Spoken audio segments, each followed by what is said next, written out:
बागेश्वरी वीणा पाणी मां सरस्वती को प्रणाम करता हूँ। भोले की इस पवित्र सभा को प्रणाम करता हूँ। और छाबड़ा और शायद मुझे पता है घुघोर किला भी है पास में कहीं, मैं प्रणाम करता हूँ आपको। चूड़ी की खनखन भी सुन ले, रुनझुन सुन ले, पायल की गीत सुन के बैठे हुए छबड़ा के लोगों, आप कितनी संख्या में हो मुझे उससे कोई मतलब नहीं है, क्योंकि मैं उदयपुर का रहने वाला हूँ और मेरे घर से 20 किलोमीटर दूर चेटक की टापे गूंजी थी और वहां भी अकबर से लड़ने वाले उतने ही लोग बचे थे जितने आप लोग बचे हुए थे। वाह, तालियों का समय तो निकल चुका है, लेकिन मैं फिर भी 8 पंक्तियां पढ़ के कोशिश कर लेता हूं। अगर यहां सामने बैठे हुए लोगों ने मुझे मन दे दिया तो यकीन मानिए इस कवि सम्मेलन में जितने लोग बचे हुए हैं उन्हें याद रहेगा कि सिद्धार्थ देवल आपके बीच आया था। चूड़ी की खनखन भी सुन ले, रुनझुन सुन ले, पायल की आंखों का अंजन भी सुन ले खुशबू संदल की, सुन ले जो प्रेसी के खातिर ताजमहल बनवाते हैं, राज धर्म को छोड़ कभी जो जुल्फों में खो जाते हैं, जहां वासना नर्तन करती महलों की प्राचीर सुनो, ओ वैशाली की नगर वधु, ओ दीवाने जहांगीर सुनो, वर्तमान कब नतमस्तक है इन सारे किरदारों पर, इतिहास सलामी लेता बिस्मिल राजगुरु खुद्दारों पर, जिसने दुश्मन से आंख मिला शमशीरें तानी होती है, सच्चे अर्थों में उसकी ही धन्य जवानी होती है, सच्चे अर्थों में। भैया एक तो लोग कम है, ऊपर से तुम चाय पिला रहे हो, थोड़ी सारी व्यवस्थाएं रोक दीजिए। आपके घर का कार्यक्रम है और हम आपके मेहमान हैं। आप शायद कवियों को बहुत सामान्य मान चुके हैं, मुझे ऐसा क्षमा करें। एक कविता मैं आप लोगों को सुना देता हूं। जो पीछे लोग बैठे हैं, यकीन मानिए मैं रात को एक कवि सम्मेलन में था, आजाद भैया को पता है, और वहां पर सुनने वाले लगभग 5 से 6 हजार लोग थे। कवि सम्मेलन कैसा हुआ, हमने कितनी तालियां बजवाई, ये मैं आपसे पहले नहीं कहूंगा, लेकिन एक निवेदन आप पीछे के लोगों से कर दो। इस कवि सम्मेलन को आपने गोष्ठी बना दिया है, एक एक कवि पढ़ता गया, लोग उठ उठ के जाते रहे। जितने लोग यहाँ पर बैठे हैं हमें नगर पालिका ने बुलवाया है, आपके मेहमान हैं, आप हाड़ौती के लोग हो। और मेवाड़ के अंदर एक ऐसा किस्सा भी हुआ था, अगर सुन लिया आपने तो मैं फिर कह रहा हूं, मेवाड़ के अंदर एक ऐसा किस्सा भी हुआ था जब एक राजा प्रेम के वशीभूत होकर युद्ध से बार बार पीछे लौटता था घर की तरफ, तो आपके यहाँ की बेटी जिसे हम हाड़ी रानी कहते थे, उसने शीश काट कर थाली में रख दिया कि जो कर्तव्य के पथ पर ना चले उसके हम बात क्या करें। क्या बात है सिद्धार्थ सर, एक निवेदन मैं आप लोगों से कर, आप आगे आगे, मैं प्रणाम करता हूं सर। बात है, श्रोता आ रहे हैं सर, मैं प्रणाम करता हूं। यकीन मानिए अगर मेरे कविता पाठ के बाद आपको लगे कि ये गलत कवि था जिसके लिए हम आगे आए, तो मैं खुद गाड़ी कर आपको फिर वहीं छोड़ कर आऊंगा जहां से आप आए हैं, लेकिन आप आगे आए। सर आप आइए, आइए प्लीज, बहुत अच्छा लगेगा। और कोई जाना मत, अब कोई उठ के गया तो ऐसा लगता है जैसे बारात की बस से फूफा जी उतर गए हो।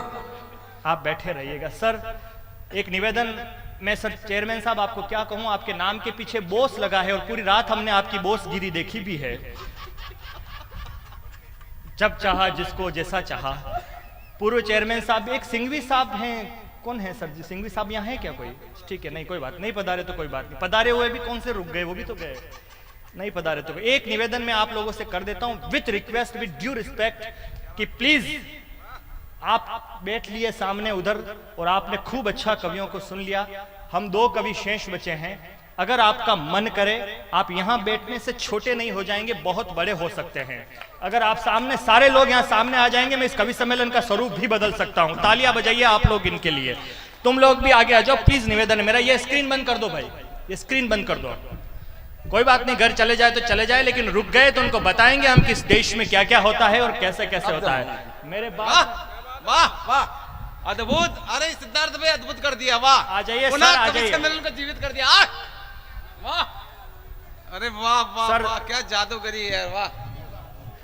चलेगी और मैं ऐसा चलाऊंगा, आप देखते जाइए। बहुत बढ़िया, बहुत बढ़िया, अद्भुत जादूगरी, अद्भुत जादू। आ जाइए सर, आ जाइए, जादूगर के जितने लोग हैं वो सब आगे आ जाइए। आए आए, वाह क्या बात है। अरे कवि सम्मेलन, कोई जिंदगी गुजर गई तब जीने का ढंग आया और सम्मा बुझ गई तब महफिल में रंग आया। आ जाइए, आ जाइए, यकीन मानिए वो सुनूंगा। मेरे जैन साहब, अगर मैं अच्छा नहीं सुनूं तो 1 रुपया मत देना मुझे, मैं यहां से कह रहा हूं आपको। बिल्कुल ठीक। एक सिक्का भी मत देना। होंगे दुनिया में वो और लोग जो पैसों के लिए कविताएं सुनाते हैं। हम जगदम्बा के वंश में पैदा हुए, हम जिनमें सुनने की औकात होती है हम उन्हीं को सुनाते हैं। आ जाओ भैया, आ जाओ। बदल दिया मेरे भाई ने। अभी तो आपका कार्यक्रम है, अभी तो मैं रखूंगा, अभी तो रखूंगा। लाज तो शुरू की अभी मैंने, आपको मालूम है, आपको बताता हूँ मैं लाज रखी कैसे जाती है। आप विराजिए। प्रणाम करता हूँ सर आपको, आप बहुत, मैं हृदय से प्रणाम करता हूँ। वाह सिद्धार्थ, ने वापस कविश्व में जान डाल दी भाई, बहुत अच्छा। पूर्व चेयरमैन साहब आपको मैं प्रणाम करता हूँ सर, आप भी सामने आए, मुझे अच्छा लगा है। और वो जो सामने बैठा है ना, उसकी मर्जी होती है, जिसको आशीष देता है वो। हाँ हाँ सुना रहा हूँ ना सर, आप तो ऐसे जैसे आप मुगले आजम और मैं अनारकली। चल नाच, मैं सुनाऊंगा। चेयरमैन साहब, आप मेरी कविताओं पर ऐसे ताली बजाएं, मुझे वीर रस का कीर्ति काले समझे आप। भाई जिंदाबाद।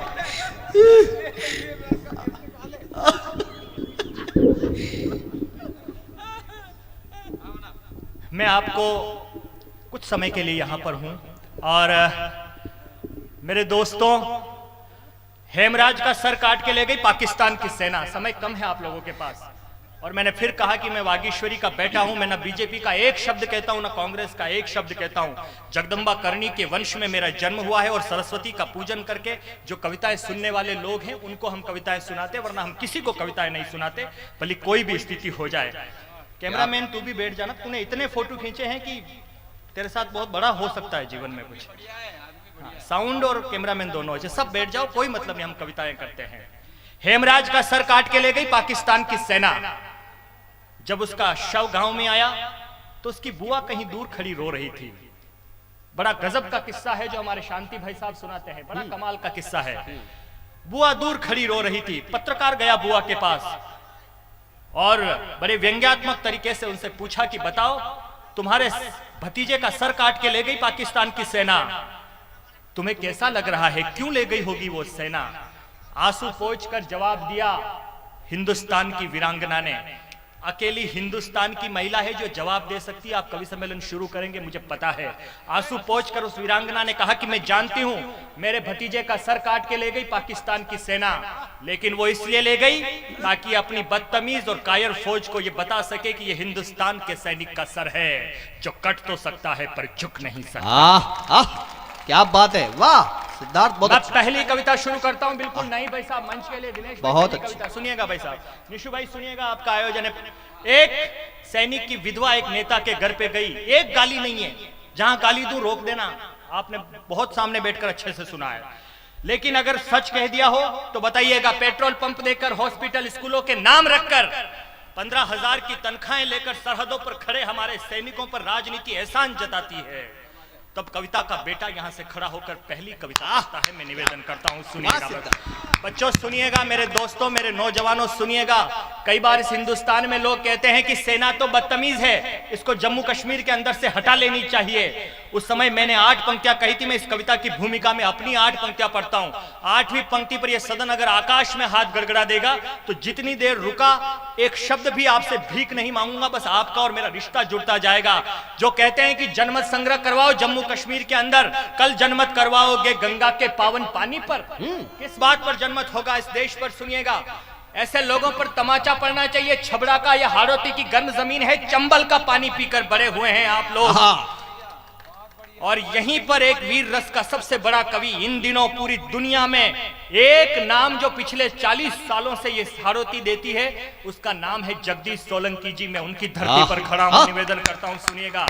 वो जनमत कराने का कहते हैं, कल जनमत करवाओगे गंगा के पावन पानी पर, या कि जनमत करवाओगे सैनिक की कुर्बानी पर। कल जनमत करवाओगे कि क्यों भारत को मां बोले, जिन जेलों में आतंकी है क्यों ना दरवाजे खोलें, राष्ट्र ध्वज क्यों लहराएं, कल इस पर जनमत करवाना। वंदे मातरम क्यों गाएं, कल इस पर जनमत करवाना। 4 पंक्तियों में नेता और सैनिक का अंतर बता दूं तो आप कविता शुरू कर दीजिएगा। वंदे मातरम क्यों गाएं, कल इस पर जनमत करवा देना। तुम पानी के निरे बुलबुले कुछ पल के मेहमान हो, तुम कुर्सी की नगर वधू हो, वोटों के अरमान हो। अरे सैनिक की तो बात छोड़ दो, काम करो बस तुम इतना, पहले ये जनमत करवाओ तुम किसकी संतान हो। पहले ये जनमत करवाओ तुम किसकी संतान हो? सैनिक की एक विधवा जाती है, सैनिक की एक विधवा। नेता के घर पर नेता के बेटे का बर्थडे चल रहा है, मुझे पता है आप साथ होंगे, बिल्कुल नई कविता सुनिएगा। वो विधवा जाकर क्या कहती वहां पर, मान्यवर लगता है जन्मदिन है तुम्हारे लाल का। कविता है विचार की। मान्यवर लगता है जन्मदिन है तुम्हारे लाल का। उसने कहा तुम यहां कैसे आई? हमारे घर पे बड़ा फंक्शन चल रहा है, मैं सरहदों पर खड़े उन बेटों के लिए यहां पढ़ रहा हूं जिन्होंने कभी ये नहीं सोचा कि गोली मेरे लग गई तो उसके बाद मेरे बाप का क्या होगा, मेरी माँ का क्या होगा। तब मैं कविता पढ़ रहा हूँ, निवेदन करता हूँ। मेरे बहुत आदरणीय बड़े भाई महेंद्र सिंह जी यहाँ पर उपस्थित हैं, आपकी उपस्थिति को रेखांकित करके पढ़ता हूँ, निवेदन करता हूँ, सुनिएगा। मान्यवर लगता है जलसा कोठियों में हो रहा है, मदिरा भरी प्याली में मांस बोटियों में हो रहा है। मान्यवर जगमगा रही है रोशनी की जालरें और सजदे में खड़ी प्रशासनों की कॉलरें। मान्यवर लगता है जन्मदिन है तुम्हारे लाल का, ये खरा वारिस तुम्हारे राजनीतिक भाल का। वर्णमालाएं भी टिकती है अनुस्वार पर, मैं भी कुछ बताने आ गई तुम्हारे द्वार पर। दुश्मनों के रक्त से करता रहा जो स्नान है, वो तनी मूछे बनी जिसकी अमर पहचान है। मातृभू पर प्रेम को करता रहा कुर्बान है, उस वीर की पत्नी हूं जो इस देश का अभिमान है। उस वीर की नई कविता को छबड़ा संभाल रहा है, थोड़ी थोड़ी पीछे वाले लोग भी तालियां बजाइएगा। उस वीर की पत्नी हूं जो इस देश का अभिमान है। वृद्ध हैं ससुर मेरे और सास भी बीमार है, दरिद्रता की चोट से बिखरा हुआ घरबार है। छोटी ननंद को ब्याहने को ना कोई तैयार है, जानती हूं जिंदगी का संघर्ष ही आधार है। मुझे चुनावी दौर में वीरांगना कहते रहे, शब्द के खेतों से फसलें वोट की लेते रहे। कष्टों के झंझावात से अहंकार देखना, कष्टों के झंझावात से, जहां के काले गर्द से, कानों के तीखे ताप से, मायूसियों की सर्द से, ना मैं थकती हारती ना टूटती हूं दर्द से। फेरे लिए हैं साथ मैंने जबर जिया ले मर्द से। जिंदाबाद, क्या बात है, वाह सिद्धार्थ, फेरे लिए हैं साथ मैंने जबर जिया ले मर्द से। वो कह गया कि वीर की पत्नी रुदन करती नहीं है। क्या सोच के हमारे सैनिकों के परिवार के लोग अपनी जिंदगियां काट लेते हैं। वो कह गया कि वीर की पत्नी रुदन करती नहीं है, देशभक्त पत्तियां पतझर में भी जरती नहीं है। वो लिख गया इतिहास नूतन बंदूकों की नोक से, वो तिरंगा ओढ़ आया था बड़े ही शौक से। वो गर्जना सिंगों की था और अर्चना में देश था, अभ्यर्थना में ये धरा थी, वंदना में देश था। वो रोज आकर आपका प्यार मिले, वो रोज आकर ख्वाब में एक गीत छंद सौंपता है, स्वर्ग से आती हवाओं का मकरंद सौंपता है। शूरमा सरहद का है एक अनुबंध सौंपता है, सुनी पड़ी इस मांग को बारूदी गंध सौंपता है। सुनी पड़ी इस मांग को बारूदी गंध सौंपता है। हे मेरा विश्वास तो विश्वास फिर तोड़ा नहीं था। मैं कविता की आत्मा रखता हूं, इससे ज्यादा घमंड सैनिक की विधवा कर नहीं सकती और आपका बेटा सिद्धार्थ देवल लिख नहीं सकता। क्या बात समझ में आ जाए तो मेरे दोस्तों, आप लोगों का आकाश में उठे हुए हाथों से तालियां मांगता हूं, मैं निवेदन करता हूं, हे मेरा विश्वास तो विश्वास। उसने कहा नेताजी आपको घमंड जिस बात का है ना, आपका घमंड आपके पास रखो, मैं अपना घमंड आपको बताती हूँ। सिद्धार्थ देवल को छबड़ा का प्यार मिलेगा। हे मेरा विश्वास तो विश्वास फिर तोड़ा नहीं था, साथ ना होकर भी उसने साथ फिर छोड़ा नहीं था। मेरी रगों में मृत्यु से पहले ही जीवन सौंपकर, वंश की धरोहरों का एक बीज रोपकर कह गया जीना तो फिर क्या मौत से डरना भला। बात बात पर नयन को यूं सजल करना भला, बात बात पर नयन को यूं सजल करना भला। मायूसियों का सूर्य सांझ होते ही अब ढल रहा है, दर्द का कोहरा हमारे सामने से टल रहा है। पूरे सदन का प्यार मिलेगा। मायूसियों का सूर्य सांझ होते ही अब ढल रहा है, दर्द का कोहरा हमारे सामने से टल रहा है। एक दीप उम्मीद का मेरे बदन में जल रहा है, याद रखना कोख में भी एक सैनिक पल रहा है। याद रखना कोख में भी, याद रखना कोख में भी एक सैनिक पल रहा है। ये वर्दियां जो मौन पर यशगान की गायक रही। कविता समाप्त कर रहा हूं। वर्दियों पर घमंड क्यों करना चाहिए हमें? ये वर्दियां जो मौन पर यशगान के, आप कविता समाप्त करोगे और हिम्मत दोगे तो 10 मिनट और पढ़ूंगा, बस मैं निवेदन करता हूं, सुनिएगा। बहुत अच्छा। ये वर्दियां जो मौन पर यशगान की गायक रही, ये वर्दियां रण में सदा ही जीत की नायक रही। इन वर्दियों के वक्ष पर ही रक्त के निशान है, इन वर्दियों के सितारों में टंगा अभिमान है। ये वर्दियां जो घर के मंदिरों में है सजी हुई, ये वर्दियां जो घोष बन युद्ध में बजी हुई, इन वर्दियों में ही राष्ट्रभक्ति के अजब निशान है। ये वर्दियां ही देशभक्ति की बड़ी पहचान है। गाते रहे वीरदावली, कविता समाप्त करिएगा। गाते रहे वीरदावली ये देवता तक झूमकर, गाते रहे वीरदावली ये देवता तक झूमकर, पीढ़ियों की संस्कृति की साख को मालूम कर, याद रखना दर तुम्हारे आएंगे ना घूम कर, जिंदगी ये काट लेंगे वर्दियों को चूम कर, जिंदगी ये काट लेंगे वर्दियों को चूम कर। अगर एक कविता अगर और सुनने का मन हो, मेरा मन तो है ही सुनाने एक बार का, मैं तो चाहूंगा सारे लोग, आप सारे सदन में जितने लोग हैं एक बार करतल ध्वनि। देखिए एक बात कहना चाहता हूं, इस कवि सम्मेलन के बुझे हुए चूल्हे में से जो आग लगाने के काम किया है वो सिद्धार्थ ने किया है। ये बुझ रहा था, इसने फिर से आग को प्रज्वलित कर दिया है। आपकी तालियां उसे थोड़ा बड़ा कर देगी बस। इसके बाद में अगर आप आदेश करेंगे थोड़ा बहुत मैं कुछ सुनाऊंगा, फिर हम विदा लेंगे। एक बार जोरदार तालियां बजा दीजिए। मैं एक हल्दी घाटी के युद्ध की कविता सुनाता हूँ। समापन तेरे गीत से होगा। युद्ध की कविता सुनाओ तो हल्दी घाटी के युद्ध की। सर में बहुत अच्छी कविता है। जितना वर्तमान अच्छा लिखते उतना मैं इतिहास पर भी लिखता हूँ। मैं पहली कविता हिस्ट्री की सुनाता हूं। अद्भुत कविता है वो, हिंदी कवि सम्मेलन के मंच की हल्दी घाटी। मैं जहां से हूं वो जगह बहुत बड़ी है और मैं हाड़ौती आता हूं तो मुझे ऐसा लगता है कि गर्म जमीन से उठी हुई गर्म हवाएं गर्म लोगों तक पहुंच रही है। आप लोग बहुत बड़े हो, मैं जानता हूं। आज पूरी रात जैसे आपने कवि सम्मेलन को सुना है। मैं पहली कविता, एक कविता में हल्दी घाटी की आपको और सुना देता हूं। आप खूब थक गए हैं, सारे दिन आप लोग काम कर। जैन साहब आपके पूरे बोर्ड को, पक्ष प्रतिपक्ष सारे अधिकारियों को और पूरी छबड़ा की जनता का बहुत आभार है कि आपने हम काव्य मनुष्यों को इस मंच पर बुलाया। आप लोग बड़े हैं, मैं निवेदन करता हूं, सुनिएगा। हल्दी घाटी एक जगह है जहां पर एक स्थान है रक्त तलाई। पैसा भी वहीं के है, मैं भी वहीं का हूं। वहां आप लोग गए होंगे कभी। उदयपुर घूमने आओ ना, जब आप कहते हो पर्यटन नगरी है उदयपुर, चलो घूम के आते हैं झीलों के पास, तो कम हाँ मुझे सोचा आपको नाम मालूम नहीं होगा इसलिए नहीं बोला, पर आप पढ़े लिखे निकले, आपका सर्टिफिकेट पहुंच जाएगा। अच्छा हिस्ट्री के हैं आप, बहुत अच्छी बात है।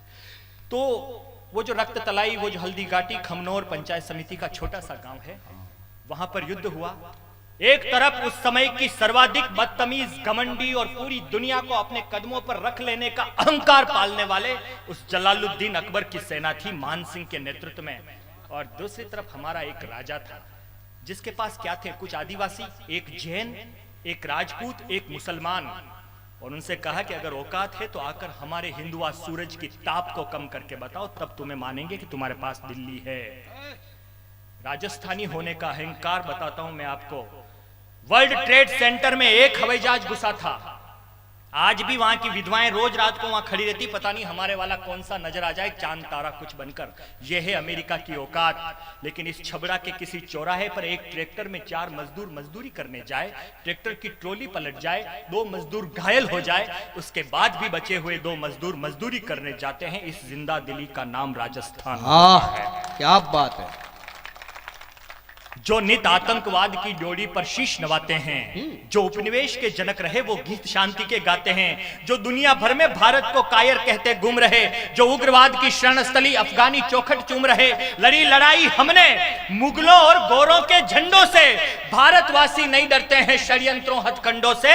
एक विमान ने वॉशिंगटन की नींद उड़ा दी, भूल गए हल्दी घाटी में कई लादेन मरे हैं भीलों के बुजदंडों से। हल्दी घाटी में कई लादेन मरे हैं। अब मैं वो कविता शुरू करता हूं और उस कविता इतिहास पर एक धारावाहिक निकलेगा आपकी आंखों के सामने से।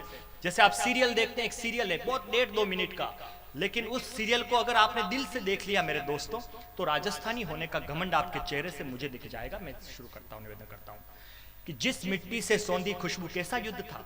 इतने ज्यादा लोग, इतने कम लोग जो छापामार प्लानी से हमारे मंगरों पर, जिन्हें आप पहाड़ कहते हैं, उस पर छुपे हुए थे और युद्ध हो रहा था। सुनना भाई, जिस मिट्टी से सौंधी खुशबू राष्ट्रभक्ति की आती है, जिसके आगे हिमचोटी खुद नतमस्तक हो जाती है, जहां टोलियां भीलों की युद्धों में मंगल गाती है, आरावल बेरी के ऊपर काल बनी मनराती है। इतिहासों का महासमर वो अमर पृष्ठ पर अंकित है, जिसका पल पल दंगल है, किससे शोणित से मंडित है। रणबंग के रजपूतों से ही रही गुलामी खंडित है। क्या लिख पाए मौन खड़े भाषा के जितने पंडित हैं, मैं अमर अश्व के माध्यम से बोलूंगा अमर लड़ाकों से। हल्दी घाटी का रण देखा मैंने चेटक की आंखों से। हल्दी घाटी का, बहुत आभार, इतनी तालियां बहुत है। हल्दी घाटी का रण देखा मैंने चेटक की आंखों से, उस रोज उगा था सूरज भी एक नई लालिमा लेकर। मैं भी नहीं जानता वो कौन मुसलमान है जो कहता मैं भारत माता की जय नहीं बोलूंगा। महाराणा प्रताप की सेना में एक मुसलमान लड़ा था जिसका नाम था हकीम खान सूर। वो हरावल दस्ते में था सबसे आगे, और जब उनकी मौत हो गई तो तलवारों सहित दफनाया गया। हकीम खान सूर के हाथ से तलवार भी नहीं छूटी, ये भी इतिहास में बताया जाना चाहिए। कहा दिल्ली से अकबर ने संदेशा भिजवाया, बोले क्या कर रहे हो राणा प्रताप के पास, क्या है उस आदिवासियों के राजा के पास, मैं उसको 1-2 दिन में मार दूंगा, छोड़ो उसको, मैं मुसलमान हूं, तुम भी मुसलमान हो, छोड़ो उस राणा प्रताप को और मेरे पास दिल्ली में चले आओ। जवाब दिया था मेवाड़ के मुसलमान ने। हकीम खान सूर ने कहा, जिले इलाही आप बिल्कुल ठीक कहते हैं, मैं एक राजा को छोड़कर तो दूसरे राजा के पास आ सकता हूं, पर उस भाई को छोड़कर कैसे आ जाऊं जिसके साथ एक थाली में बैठकर खाना खा। क्या बात है, आहा। बस अब इस ऊर्जा के साथ कविता सुनना। उस रोज उगा था सूरज भी एक नई लालिमा लेकर, चले वीर अपने घर में अंतिम आलिंगन देकर। उनको मालूम था हम लौट कर नहीं आएंगे, आप कवि हैं इसलिए सुनने का। चले वीर अपने घर में अंतिम आलिंगन देकर, जय एकलिंग जय चामुंडा जय महादेव का नाद हुआ। जय एकलिंग जय चामुंडा जय महादेव का नाद हुआ। मुगल सभी सशंकित थे, अनजाने डरने उन्हें छुआ। उर्स ईद रोजों के सब ईमान बचाने निकला, उर्स ईद रोजों के सब ईमान बचाने निकला। वो मोहम्मद साहब के सब पैगाम बचाने निकला। हारावल में जिसके दोनों हाथों में तलवारें थी, हल्दी घाटी में हाकिम इस्लाम बचाने निकला। हल्दी घाटी में, थोड़ी सी बड़ी करिएगा तालियां। बहुत अच्छे, हमें एक बार जरा मन दे दीजिए कवि के लिए। हाँ, हमें आदत ही नहीं है कम तालियों में पढ़ने की, पता नहीं कैसा कानों को आदत ही ऐसी हो गई है। भाई साहब क्या हम सबको आदत नहीं है, लेकिन फिर भी हमारी ईमानदारी में 1% भी कमी नहीं लगेगी आपको। उस रोज उगा था सूरज भी एक नई लालिमा लेकर, चले वीर अपने घर में अंतिम आलिंगन देकर। उसको अब दफनाया गया। वो कुरान की आयत, गाली दीजिए हर उस आदमी को जो हिंदुस्तान से मोहब्बत नहीं करता है, लेकिन जो हिंदुस्तान के लिए जान दे दे, उसके लिए कहने का अधिकार भी कवि के पास होना चाहिए। बस मैं ये कहता हूं। कितनी अच्छी बात। वो कुरान की आयत लगता, मुझको पावन रमजान लगा, मेदपाट की वादी से गूंजी वो पाक अजान लगा। बदन खाक में मिला मगर तलवार हाथ से गिरी नहीं। तालियां बड़ी हो जाएगी। बदन खाक में मिला मगर तलवार हाथ से गिरी नहीं। दुश्मन का लहू चाटने की शायद वो इच्छा भरी नहीं। ऐसा बंदा जिसकी बंदगी सारी खुदाई करती थी, हाकिम नमाजी अल्लाह का, जालिम दिल्ली भी डरती थी। वो महाराणा की सेना का एक गंगा जमनी सूरज था, उसकी नजरों में मक्का मदीना वो मेवाड़ी धरती थी। उसकी नजरों में मक्का मदीना वो मेवाड़ी धरती थी। जय जिनेंद्र के स्वर से सा राणा के कान से टकराए। सबसे वायरल पंक्तियां बोलता हूं, जानते हैं भाई साहब भी, महाराणा प्रताप लड़ रहे थे और उनके कानों में आवाज आई जय जिनेंद्र। मुझे नहीं पता दुनिया में कितने जैन लड़े होंगे, लेकिन मैं उस मेवाड़ से हूं जहां महाराणा प्रताप के साथ युद्ध में एक जैन आया जिसको सिर्फ आप पैसों के लिए जानते, उसका नाम था भामा शाह। पंक्तियां सुनने के बाद पूरा सदन बताइएगा कि आप वो जाति, वो धर्म जिसके पांव के आगे चींटी आ जाए तो अहिंसक धर्म के लोग अपना रास्ता बदल देते हैं, लेकिन जब देश पर कोई बात आ जाए तो वही लोग तलवार उठाकर कहते हैं कि हम अहिंसक जरूर हैं लेकिन नपुंसक बिल्कुल नहीं हैं। जय जिनेंद्र के। आपकी तालियां पीछे वाले लोगों की मुझे बहुत कम लग रही है। एक बार दोनों हाथ खड़े करके बता के मूड बनाओ मेरा। आप ऐसे नहीं बस हम बोले जा रहे हो और आप सुने जा रहे हो। जय जिनेंद्र के स्वर से सा राणा के कान से टकराए, सम्मुख केसरिया पहने भामा अभिवादन ले आए। हिंदुस्तान उन परिस्थितियों से निकल कर आया है जहां इतिहास में ऐसी घटनाएं हुई है। मैं जिस वंश से हूं उस वंश के महाराणा के वहां राज कवि हुए हैं श्यामल दास दधिवाड़िया, उन्होंने लिखा है इस प्रसंग को। क्या बात। Thank you. चलो आपने एक माला पहनवा के हमारी इज्जत रख ली। सर अरे कोई बात नहीं। हाँ, बाकी बड़ी समस्या थी। हम सब तो अपने आधार कार्ड पर डॉक्टर कीर्ति काले लिखवाने वाले थे। हम चाहते थे हम अपने हमारे मतलब बड़े भावुक हैं सभापति जी, लेकिन सभापति जी से मैं इतना सा कहूँगा, एक विनम्र अनुरोध है मेरा ये कि आगे से क्रम को क्रम की तरह रहने दीजिए। क्योंकि मैं चाहता था कि ये जब खचाखच भरी हुई भीड़ थी, उस खचाखच भीड़ में मैं सिद्धार्थ देवल को पढ़वाना चाहता था। और अगर मेरा निर्णय ठीक हो तो एक बार आप ताली बजा दो। अब कभी थोड़ा लेट आया है। बिल्कुल बिल्कुल भाई साहब, बिल्कुल। वो तो बहुत बड़े, हाँ बड़े नाम ही दो ही हैं, हम दोनों हम ही हैं बस। अब तो हम ही जो हैं यहाँ पे। सुनिए सुनिए कविता सुनिए, मैं बड़ी थोड़ी भावुक पक्ष पे थी हाँ, कविता, हाँ, बड़ी जगह पे थी। मैं निवेदन करता हूँ सुनिएगा। वो कुरान की आयत लगता मुझको पाऊं, मक्का मदीना, इसकी नजरों में मक्का मदीना ये मेवाड़ी धरती थी। जय जिनेंद्र के स्वर सहसा राणा के कान से टकराए। कभी नहीं सुना होगा बोस साहब, आप सुनिएगा। सर मैं आपसे निवेदन करता हूँ, विनम्रता से आपको निमंत्रण करता हूँ, सुनिएगा। जय जिनेंद्र के स्वर सहसा राणा के कान से टकराए, सम्मुख केसरिया पहने भामा अभिवादन ले आए। जय जिनेंद्र के स्वर सहसा राणा के कान से टकराए, सिद्धार्थ देवल को प्यार मिलना चाहिए। छबड़ा का अगर पहली बार ये पंक्तियां सुनी हो तो। जय जिनेंद्र के स्वर सहसा राणा के कान से टकराए, सम्मुख केसरिया पहने भामा अभिवादन ले आए। भावुक राणा ने झटपट भामा को गले लगाया, कर्ण ददीची सा दानी वो युद्ध क्षेत्र में आया। क्षण भर सोचा, राणा बोले आप नहीं लड़ सकते हो, वणिक कर्म है युद्ध देव की भेंट नहीं चढ़ सकते हो। बोले तुम जैन हो, मैं तुम्हें लड़ने नहीं दूंगा। जवाब भामा शाह ने दिया, बस वो जवाब पर तालियां मांगता हूं आपका। क्षण भर सोचा, राणा बोले आप नहीं लड़ सकते हो, वणिक कर्म है युद्ध देव की भेंट नहीं चढ़ सकते हो। भामा बोले हम व्यापारी, धन हमें प्रिय, राणा जी यही सुना है, किंतु धन और देश में से मैंने देश चुना है। किंतु धन और देश में से मैंने देश चुना। अगर आप चूक गए हो तो अगली चार पंक्तियां सुनिए जो भामा शाह ने कहा। किंतु धन और देश में से मैंने देश चुना है, तलवारों से आजादी की प्राण प्रतिष्ठा करने। महाराणा प्रताप से कह रहे हैं, तलवारों से आजादी की प्राण प्रतिष्ठा करने, है भवानी आज्ञा दे दो मातृभूमि हित मरने। मैं पीछे हट जाऊं मेरा वंश कलंकित होगा, मैं पीछे हट जाऊं मेरा वंश कलंकित होगा। मेरे त्याग का ये किस्सा अक्षरशः अंकित होगा।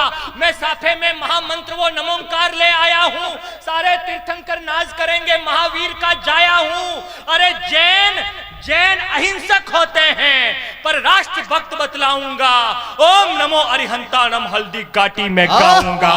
ओम नमो अरिहंताणम।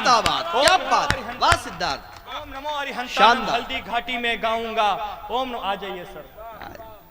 मैंने एक बात है, सभापति काफी ऊर्जावान है। मतलब देखो कितनी बार आए हैं मंच पे, खड़ी सीढ़ियां चढ़ के। भाई इनके और मेरे माँ ये बॉस कैसी बॉस, जोरदार पढ़ा आपने, बहुत क्या कहना चाहते हो? नहीं कुछ नहीं, बहुत बढ़िया। अच्छा मैंने सोचा आप कहीं नहीं मुझे ये नहीं कहो, मुझे डर लग रहा है कहीं आप ऐसा नहीं कहो जाओ टैक्सी लेके कीर्ति काले जी को लेके आओ। वो पुरुष कोई बात नहीं। अरे आप सब जानते हो मुझे क्या करना, पट्टा तो आपको बनवाना है, मेरे क्या लेना देना है। ये ऐसे बोले कोई भी। भाई सिद्धार्थ बहुत अच्छे। इन्होंने भाई साहब ने पूर्व वाला ना। अरे यार हम कवियों को आप चेयरमैनों में क्यों उलझा रहे हो यार? हम तो खुद अपने आप में एक चेयरमैन होता है। हम खुद भी चेयरमैन ही हैं पूरे देश में, ऐसा ना जाए। सर हाँ सिद्धार्थ लपेट लो। कविताएं हैं, आनंद है, लपेट लो, समेट लो। मैं निवेदन करता हूँ सुनिएगा। हाँ चलने देंगे आप। हाँ। सर हाँ कोई बात नहीं, सब अच्छा ही होता है।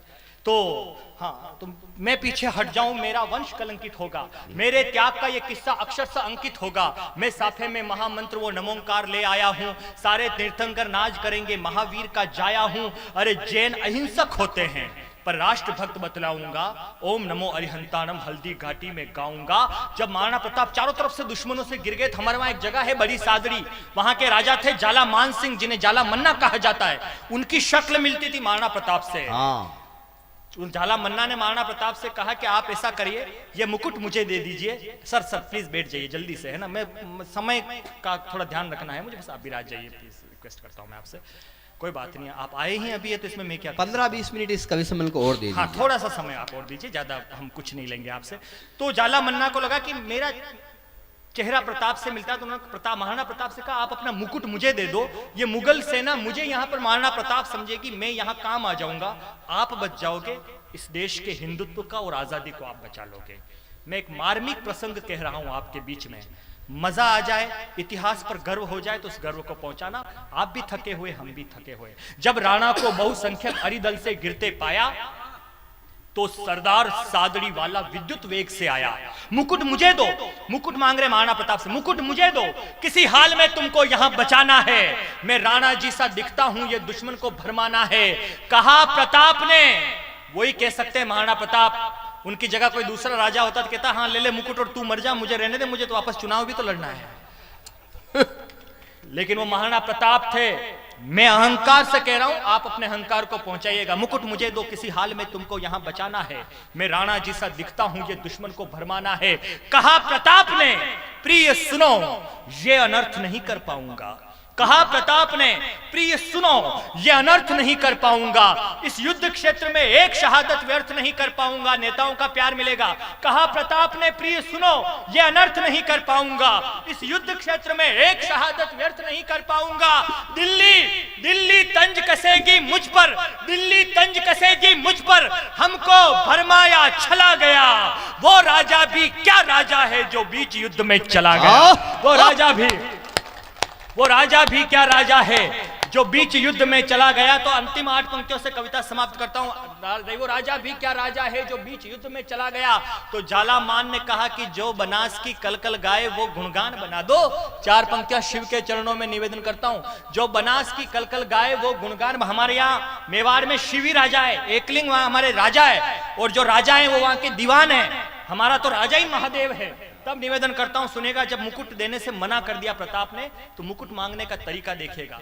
झालामान ने कहा कि जो बनास की कलकल गाए वो गुणगान बना दो, इतिहासों की अमर कथा का एक प्रतिमान बना दो। अरे शिव का सेवक बनकर के कुल राज तुम्हारा करता है। एक प्रहर तो मुझको भी शिव का दीवान बना दो। एक प्रहर तो, एक सैल्यूट आपको, आप बहुत कविता समझते हैं। एक प्रहर तो मुझको भी शिव का दीवान बना दो। राणा बोले, झाला तुमने क्या तरकीब निकाली। कविता समाप्त होती है। राणा बोले, झाला तुमने क्या तरकीब निकाली, मेरे मुकुट में छुपी मौत को अपनी सखी बना ली। अरे सौगंध सौगंध सिसोदिया सिंहासन की, सौगंध सिसोदिया सिंहासन की, रणधीर नहीं देखा मैंने। इस भारत भू पर तेरे जैसा वीर नहीं देखा मैंने। इस भारत भू पर तेरे जैसा वीर नहीं देखा मैंने। कविता पाठ मेरा यहाँ पर समाप्त होता है। लेकिन मैं बैठूं, मैं चूंकि आजाद भैया पढ़ेंगे, मैं आजाद भैया गीतकार हैं, और एक गीतकार के आमंत्रण में मैं एक गीत का सिर्फ मुखड़ा पढ़ूंगा। हिंदी कवि सम्मेलनों के बहुत लोकप्रिय मंच संचालक हैं, मेरे बहुत प्रिय हैं, मेरे शहर के बड़े कवि हैं। जब आप इन्हें सुनेंगे तो आनंद आ जाएगा। मेरा एक गीत का मुखड़ा सुन लीजिए, क्यों आप इतना अच्छा सुन रहे हैं। मात्र आधा मिनट 35 सेकंड में बस सुन लीजिए। मैं मुखड़ा सुनाता हूँ, मुखड़ा आपको पसंद आ जाएगा तो आपकी आंखों से आंसू बहने लग जाएंगे, मुझे पता है। मैं निवेदन करता हूँ, इसको जाने दो भाई को। बहुत स्पीड पे है बेटा, बहुत समय से, इसको बहुत समय से बैठे हुए लोग हैं। ये अच्छे लोग हैं, इन्होंने कवि सम्मेलन बचाया है। मैं निवेदन करता हूँ चेयरमैन साहब, ये जितने लोग बच गए हैं ना, इनको सरकारी जमीन पे एक एक पट्टा दे दीजिए आप। हाँ, कीर्ति काले जी को दे दीजिए आप तो। हाँ? पट्टा नहीं तो कवियों के कहने से कौन क्या करता है, हम तो कहते रहते हैं। आप चिंता, आपके क्या करना, हमारा तो भाई यहाँ पे सीईओ साइन तो उनके होते हैं, मैं उनको थोड़ी फंसवाऊंगा। पुराने वाले सब तो बने हैं, नहीं बात। अरे सर मुझे नहीं पता, मुझे गीत पढ़ने दो। हाँ हाँ, मेरे को क्या लेना देना। सरहद पर एक सैनिक है, अपनी माँ का इकलौता कमाने वाला बेटा है। माँ ने कहा बेटा मैं तेरी शादी करना चाहती हूँ। उसने कहा अभी नहीं, जब युद्ध का बुलावा आए तो शादी करना। वो वह गया, कभी लौट कर नहीं आया। सरहद से माँ को एक पत्र लिखा, और पत्र गीत के रूप में है। मैं मुखड़ा पढ़ूंगा, और अगर आपने आशीर्वाद दे दिया तो एक बंद भी पढ़ के फिर भाई साहब को बुलाऊंगा। निवेदन करता हूँ, मुखड़ा सुने क्या लिखा, सैनिक की पत्नी ने क्या लिखा। निवेदन करता हूँ। सीमा पे एक जवान जो शहीद हो गया। मुखड़ा सुन लीजिएगा और आप कहेंगे वैसा कर देंगे।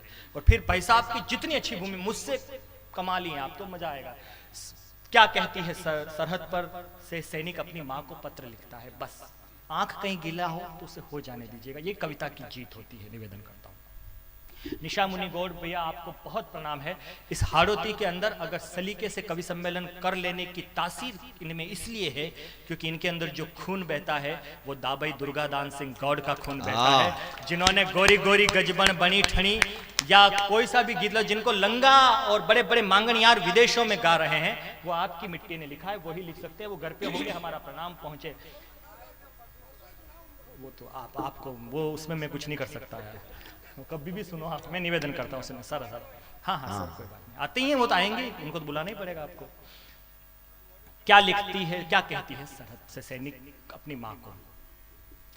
सीमा पे एक जवान जो शहीद हो गया, संवेदनाओं के कितने बीज बो गया, तिरंगे में लिपटी लाश उसके घर पे आ गई, सिहर उठी हवाएं उदासी छा गई, तिरंगे में रखा खत जो उसकी माँ को दिख गया, मरता हुआ जवान उस खत में लिख गया, बलिदान को अब आंसुओं से धोना नहीं है, तुझको कसम है माँ मेरी की रोना नहीं है। एक बंद पढ़ दूं मैं इसका, तो आप सब जने ताली बजाकर बता दीजिए। मैं इस गीत को जल्दी से समय के अंदर खत्म करूंगा, कोई भूमिका नहीं बनूंगा, इसकी जरूरत भी नहीं है, कोई भी उठ के न जाए, बैठे नहीं, बस सुने। वर्दी वाले लोग आ गए, मैं इन्हें निवेदन करता हूं, सुनिएगा। तुझको कसम है माँ मेरी की रोना नहीं है। क्या याद आता है उसको? मुझको याद आ रहा है तेरा उंगली पकड़ना। आप जिंदा रखिएगा कवि सम्मेलन को अपनी तरफ से बस। मुझको याद आ रहा है तेरा उंगली पकड़ना, कंधे पे बिठाना, मुझे बाहों में जकड़ना, पगडंडियों पे खेतों की मैं तेज भागता, सुनने को कहानी तेरी रातों को जागता, पर बिन सुने कहानी तेरा लाल सो गया, सोचा था तूने और कुछ और हो गया, मुझसा कोई घर में तेरे खिलौना नहीं है, तुझको कसम है माँ। सोच सर, पहली बार आपकी ताली आई है, मुझे अच्छा लगा है, मैं प्रणाम करता हूँ, सुनिएगा सर, प्रणाम करता हूँ।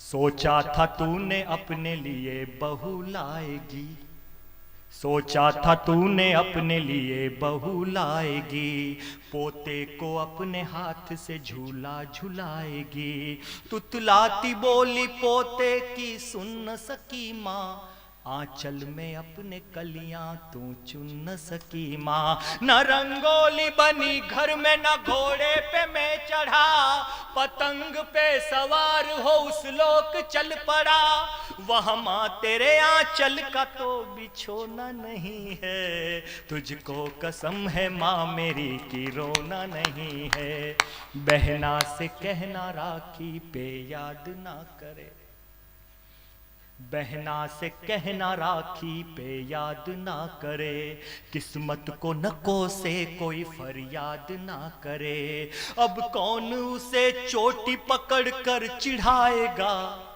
कौन भाई दूज का निवाला खाएगा, कहना के बन के भाई अब की बार आऊंगा, सुहाग वाली चुनरी अब की बार लाऊंगा, अब भाई और बहन में मेल होना नहीं है, तुझको कसम है माँ मेरी की रोना नहीं है। बड़े गीत का अंतिम बंद पढ़ता हूँ, मैं विदाई लेता हूँ और नव गीतों के कवि सम्मेलनों के बहुत कमाल के मेरे बड़े भैया आजाद जी को मैं बुलाता हूँ। आपको लगे कि सिद्धार्थ देवल ने ईमानदारी से काम किया है, जिस वजह से ये गीत लिखा है, मैं बैठूं तब तक जितने लोग बैठे हैं आप सहित आशीर्वाद की तालियां मांगता हूं, ताकि मुझे लगे कि जितने लोग थे मेरी किस्मत में मैंने पूरा काम किया। दिनेश भैया, श्वेता जी, आप सब सुनिएगा, मैं निवेदन करता हूं। क्यों लिखा ये गीत? सैनिक कल्याण प्रकोष्ठ बने हुए हैं हिंदुस्तान में, उसके बाद भी सैनिकों के विधवाओं की क्या दशा है आप और हम जानते हैं। मैं गीत का अंतिम बंद पढ़कर अपना स्थान ले रहा हूं। उदयपुर के कवि सिद्धार्थ देवल को छबड़ा ने कितनी मोहब्बत दी, ये मैं आपका अंतिम पंक्ति पर देखना चाहूंगा, निवेदन करता हूं। तुझको कसम है माँ मेरी की रोना नहीं है, सरकार मेरे नाम से कई फंड लाएगी। सैनिक कह रहा अपनी माँ से, सरकार मेरे नाम से कई फंड लाएगी, चौराहों पे तुझको तमाशा बनाएगी, अस्पताल स्कूलों के नाम रखेगी, अनमोल शहादत का कुछ दाम रखेगी। पर दलालों की विदाई देना सिद्धार्थ देवल को, पर दला एक एक हाथ आकाश में उठता रहेगा जब तक मैं बैठूं, तब तक निवेदन करता हूं। पर दलालों की दलाली पे तू थूक देना मां, बेटे की मौत की कोई कीमत न लेना मां, भूखे भले मखमल पे हमको सोना नहीं है, तुझको कसम है मां। आप बहुत अच्छा, वाह। जोरदार तालियां आप बजाते रहिए ताकि आजाद भाई साहब आए यहाँ पर कविता पाठ करें, गीत पढ़ाएं समय हाँ? मुझे पता है। क्या बात है, वाह, अद्भुत कर दिया, अद्भुत। अरे नहीं, जरूरत नहीं, नहीं, अद्भुत बना दिया, कवि सम्मेलन को कवि सम्मेलन बना दिया।